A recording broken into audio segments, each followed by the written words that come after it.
সফলতার কোনো শর্টকাট হয় না, হয় অনেক কাঠখড় পুড়িয়ে জীবন যুদ্ধের প্রতিটি অধ্যায়ে নিজেকে প্রমাণ করে করে একটু একটু করে আপনি সফল হবেন, একটু একটু করে আগাবেন। ইটস এ জার্নি, এটা কোনো ডেস্টিনেশন নয়।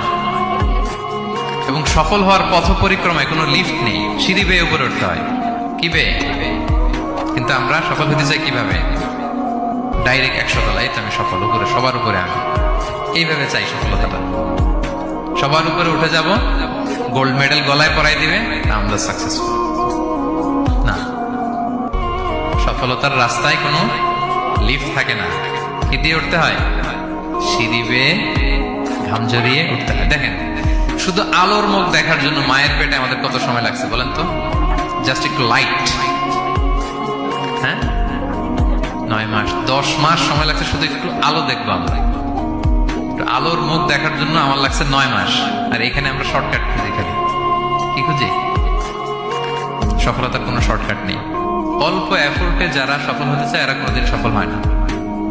ইউসুফ আলাইহিস সালামের জীবনীটা একটু খেয়াল করেন, একটু একটু করে তিনি সামনের দিকে গিয়েছেন এবং সবশেষে ইজিপ্টের ফিনান্স মিনিস্টার হয়েছেন। এজন্য ধৈর্য ধারণ করতে হবে, নিজের সর্বোচ্চটুকু উজাড় করে দিয়ে আপনার রোলটা আপনি প্লে করবেন, এরপর আল্লাহ তাআলার উপর ভরসা রাখবেন। কিন্তু অনেক চেষ্টার পরেও যদি কাঙ্ক্ষিত সফলতা না পান, হতাশ হওয়ার কিছু নাই। কারণ বিশ্বাসীর সফলতা শুধু দুনিয়াতে না, বিশ্বাসীদের সফলতা আখিরাত পর্যন্ত বিস্তৃত। ওইটা আসল সফলতা। ফামান যুহজিহা আনিন নারি ওয়া উদখিলাল জান্নাতা ফাকাদ ফাজ।